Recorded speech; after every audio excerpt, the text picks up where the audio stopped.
House, Paul Renner, for joining me today for this announcement. We've got a lot of good stuff cooking over the next couple months, and I think people are going to be really pleased. One of the things that Florida has always taken the lead on, but I think even more so now, is holding Washington accountable. At the end of the day, you look at what's going on in D.C., and the results are always very, very poor. They're never really doing the business of the American people. They're really focusing on themselves. They're focusing on their power. They're focusing on doing things to benefit those people that are connected to the political class up there. I mean, we saw it with this proposal to so-called, the border proposal, which was a total farce. Biden can close the border right now if he wanted to. I mean, he could do it. He opened it to begin with. And, we've had problems with this border for a long time, but it's never been this bad. He's doing that. He's done that intentionally. They just found an al-Shabaab terrorist that came through the border. That's now making news. We know that's probably not even close to the only one. So this is just what we've come to expect. And so what do they do in Washington? They create a proposal that says he can shut down the border once there are more than 5,000 illegals a day.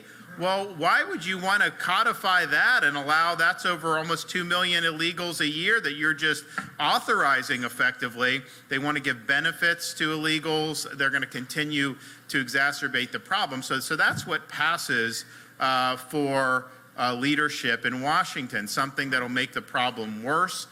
Something that will benefit people that are connected to the ruling class, but not benefiting the American people. So we've seen this time and time again. I mean, just think about where we are fiscally in this country. From 1789 to the year 2000, this country racked up about $5.6 trillion in debt. And I remember at the time people would talk about 5.6 trillion, but in reality, that was 211 years to do 5.6 trillion. Today, 2024, we're at 34 trillion in debt. And if you look at that 34 trillion, I mean, a lot of that has been over the last 10 years where they've added trillions and trillions and trillions to the debt with really no thought about it, and they just want to keep doing it. So we see these things time and time again, what happens about putting the political class first, putting the American people last. Think about how we do it in Florida. There's a national debt clock in New York City that has the debt, federal debt going up. It's been there for many decades. I got a friend of mine in Congress from Kentucky that created one that you can wear on your pocket of your jacket that actually has the debt clock being run up. I don't know how he does, like GPS or something to do it. And he wears it on the House floor to kind of tell the folks, the other members of Congress, hey, this is what you're racking up. Not that it shamed them at all, but nevertheless, I think that's the intent. Well, he gave me one, and I looked at it, I'm like, well, that's nice, but I wonder if you could engineer one to do the debt of the state of Florida. Because if you did the debt of the state of Florida, you wouldn't be counting up, you'd be counting down, because we've paid off a quarter of our state's debt. And not only that, we've run surpluses, we've cut taxes every year, we have paid down a large portion of the debt. Debts continue to go down. I know Speaker Renner has been helpful we've put in the budget accelerated debt repayment, so we've actually retired more debt quickly. Now, we're only going to do that if it makes financial sense. I mean, there's some times where if you retire it too soon, then you'll pay more than if you just did the normal schedule. So we're not doing it just for show. I mean, we're doing it to get the best bang for the buck, but we are going to accelerate that again this year and continue to do that. So it can be done. Also, me as governor, I have a line item veto. So if they put a spending bill on my desk, I can veto out individual items that are in the spending bill. So sometimes there'll be things that your tax dollars shouldn't be spent on. And so we can veto that out. Federally, they put a big bill on the president's desk, and you have to either sign everything or veto everything. That's why we have money going to promoting things like transgenderism in Bangladesh, your money doing that. Why is that? Well, it's because they pack so much stuff into there. So there's huge, huge problems that we see. ultimately, you can elect some better people, that can make a difference, but the incentives are designed to produce poor outcomes. The incentives are designed for more debt. The incentives are designed for politicians to put themselves first. The incentives are designed to have a separate ruling class. So what are we going to do about it? We actually have tools to deal with this from the American people and dealing with our individual states. Washington's never going to reform itself. It's going to require us working in our individual states using the tools that the Founding Fathers gave us to be able to take power away from D.C. and return it back to the American people to make sure that the incentives are to produce good government rather than self-serving government. And so that's what we're here to announce to do with Speaker Renner's help, as well as Kathleen Passidomo in the Senate. And with my support, the Florida legislature is going to be certifying a series of amendments, constitutional reforms under Article 5 of the Constitution that will rein Washington in and that will hold Washington accountable. First, we are certifying for amendment term limits for members of Congress. And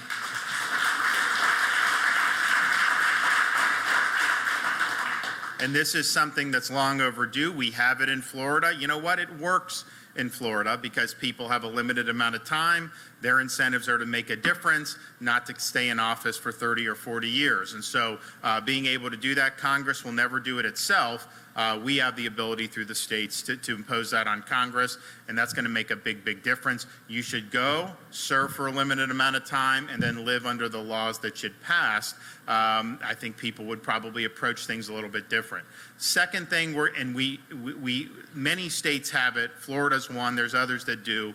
And I would say that Florida's production is much better than the states that do not have it. Second reform is a requirement for a balanced budget at the federal level. We have that in Florida.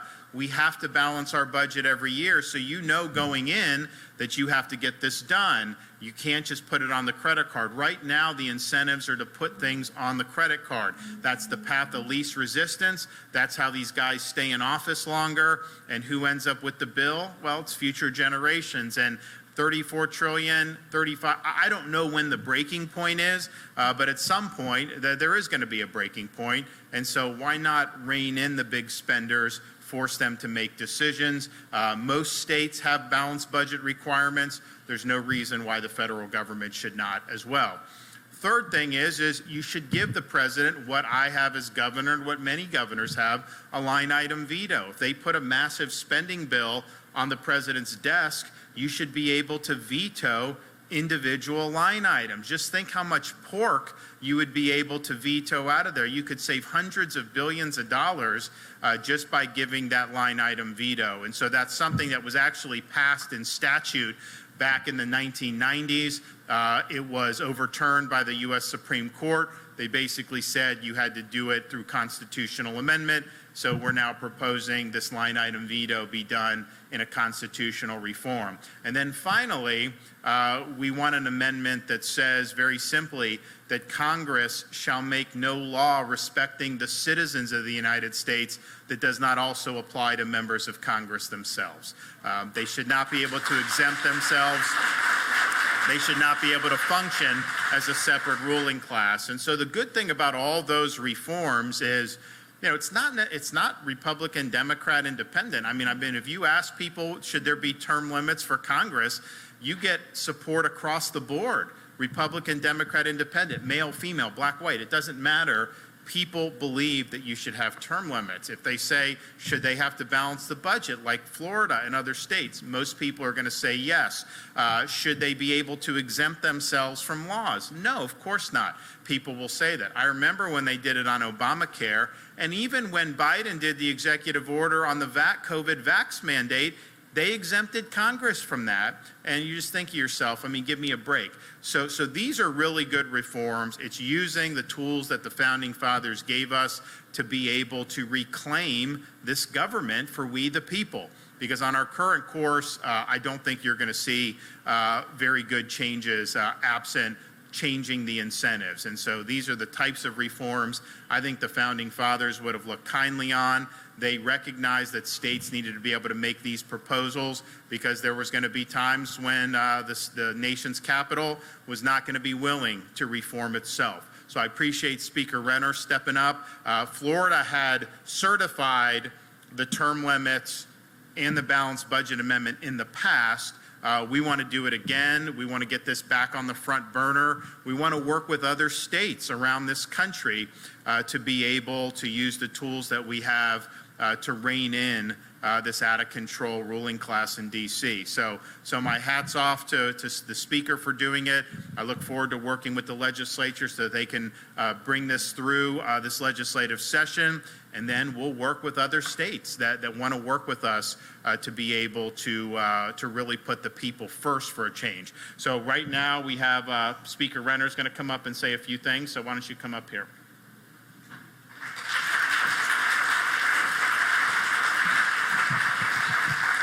Well, I told our members on opening day that Florida's success in large part is built into our Constitution because, as the governor said, we have a term limits requirement as well as a balanced budget requirement. And on term limits, we're limited to 8 years, and I believe that allows for fresh ideas and better governance. It also, I tell members, look, have a sense of urgency. You've got 8 tries, 60-day sessions. Make the most of every single one. And because of that, people in Tallahassee were calling this last session the session of the century because we made the most of it. So that you don't have to be there for 30 years to get things done. We can get it done in a 60-day session. And so it's kind of like if you have any hockey fans in the room is, they have a line change. The team comes out, they skate as hard as they can, and then they get off the ice and they let a fresh set of legs come on the ice. So that's what term limits really represents. And then on the balanced budget, look at us. I mean, I'll tell you, and it's certainly true in Congress, even Republicans like to spend money. And if they don't have those constraints, as they don't in D.C., they spend and print money where now you need an extra $11,000 in income to pay for the things you could pay for in 2021 because of Biden inflation. And so it's important that we have a balanced budget at the federal level. In Florida, we balance our budget. We set aside $11 billion in reserves. As the governor said, we paid down debt early. And even with that, we returned $2.7 billion to the people who know how to spend it best, the taxpayers. No one will ever confuse us for the federal government.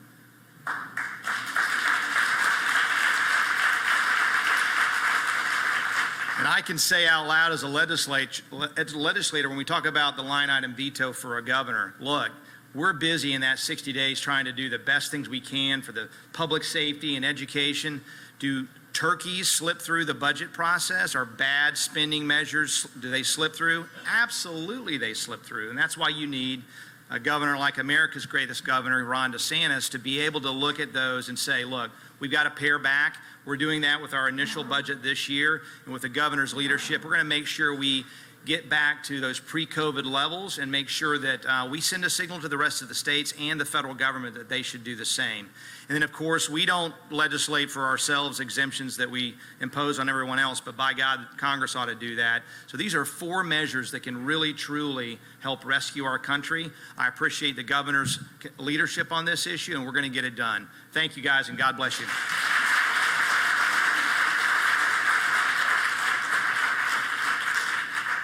Now we have from the FGA, Taryn Bragdon from here in Naples. Thank you for the opportunity to speak in support of these 4 amendments. When you think of America, you don't just dwell on the constraints of red tape or the shadows of government debt. You proudly reflect on our vibrant tapestry of our history. From the courageous act of the Declaration of Independence to that innovative spirit that's strongly alive today, giving the world life-changing inventions. Our nation's heartbeat is not in the halls of federal power, but it's in the spirit of our people and the legacy of our states.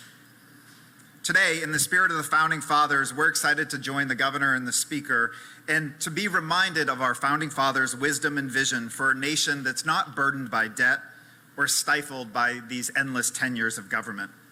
I'm pleased to join them as they have shown how to lead our state both with common sense limits on government, while at the same time expanding freedom and opportunity for all. These 4 amendments take lessons from Florida to Washington, D.C., where they're sorely needed. Term limits, to ensure that a Congress that's fresh, vibrant, and truly representative. It turns out, as Speaker Renner said, we all do better with a deadline. And seniority is not a meritocracy. Term limits empower voters and they give deadlines to elected officials. It works in Florida and it's vital for Washington. A balanced budget amendment. It's not just a fiscal measure, but it's a moral imperative. And likewise, the line item veto would restore accountability. Again, both work in Florida and are vital for Washington. And lastly, no one is above the law, most of all lawmakers.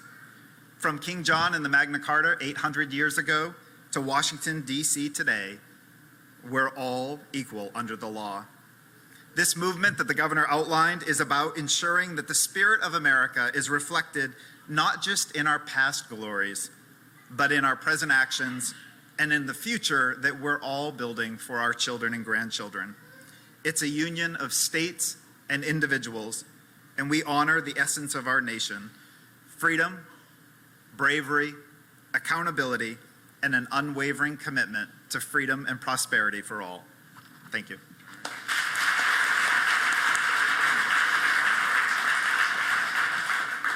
Well, I appreciate that, and look, we're excited. The speaker mentioned about really doubling down on fiscal responsibility. He came in with a very reasonable budget proposal. Ours was very reasonable. Now, our state is a growing state, so like we're building more schools, we're building more roads. I mean, we know that that's just what you have to do, but at the same time, we want to make sure that we're continuing to retire debt, running surpluses, cutting taxes, and so we're going to be able to do that over these next couple of months, I think, in a really significant way. And if you look, just think about the comparisons. A lot of these other states, I mean, California, they're running like a $60 billion deficit. Illinois is financially insolvent, basically. New York, they have millions fewer people than we do in Florida now, and yet their budget's twice the size of our budget. And yet, if you look, we have better infrastructure, roads, services, and education. Where is all that money going? Our state government per capita, the number of state employees is the lowest in America. So we're doing these things with a small footprint and respecting taxpayers and making sure that the state is solvent for the long haul. And it's one thing to get through a legislative session, get through a budget season, be intact, but you're looking at 20, 30, 40 years down the road, and Florida is built for the long haul. A lot of these other states, their problems are only just beginning because of a lot of the bad choices they've made. So I think people here can feel good that we're in good financial shape, good fiscal shape, and you've got leaders in the legislature and then me as governor that are going to ensure that we continue to hold the line there. So I'm hoping that these proposals, that these amendments, that we'll be able to work with some other states to be able to get a critical mass here. I don't think there's anything that we're proposing that very many people would oppose. I mean, you always have people with their different views on some things, but these are really, really, I think, broadly appealing reforms. I think they're long overdue. And I think that they represent appropriate corrective measures to the ills that we have been witnessing in Washington, D.C., not just over the last few years, but really over the last many decades. Okay, with that, take some questions. Yep.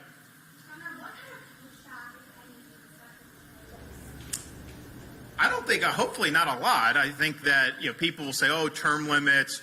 They'll always come up with rationales as to why. Some have said it lets the lobbyists run the show. Well, in Washington, D.C., the lobbyists are already running the show. Could it get any worse? They say, oh, well, the staff becomes more powerful.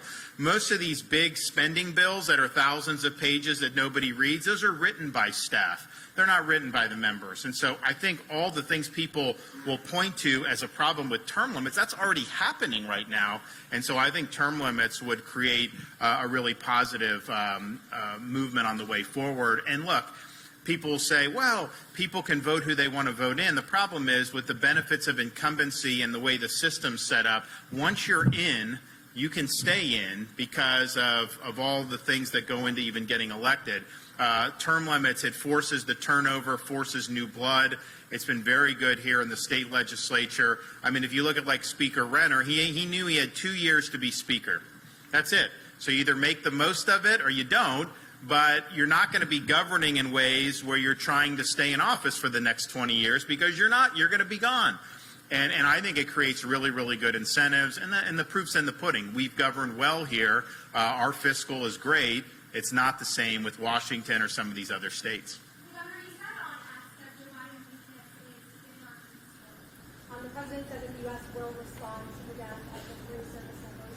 How do you see this ending? Weakness invites aggression. And Biden has been weak since the day he took office. He gave Iran a lifeline with massive reliefs and sanctions. Of course, they're going to use that to do things like fund terrorism. And what's happened is I think his weakness has continued to embolden countries like Iran and terrorist groups. And so now they've been taking pot shots at our troops for a long time. This is not the first attack on U.S. troops. I mean, they've done 150, almost 200 attacks on U.S. troops with very little response. Well, if they can get away with it, of course, they're going to continue to do it. A strong president would have that marker down that if you mess with U.S. service members, you're going to have hell to pay. Right now, our adversaries do not believe that's the case, and so they're going to continue doing this. But, those 3 service members should not have been killed. It's a result of a failed policy. And so I don't know what he's going to do going forward. I think that he's been lackluster on all these issues. But the reality is our troops are in harm's way. Our troops, he's inviting attacks on our troops because of his weakness, and that's wrong.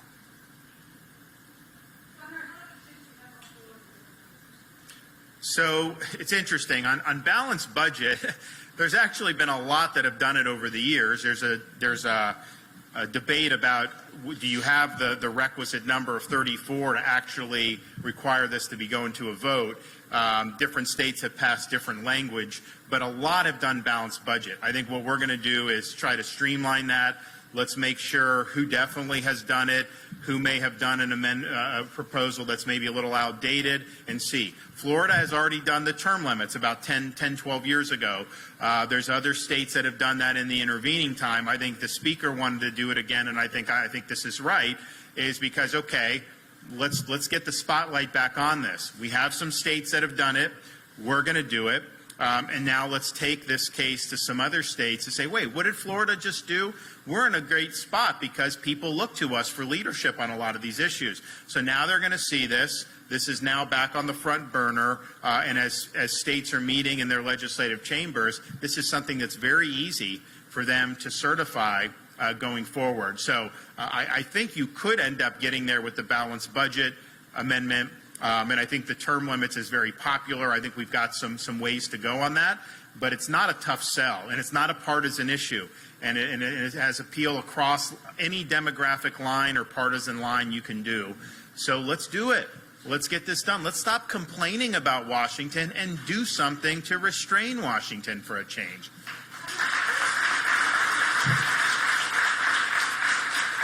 Anybody else?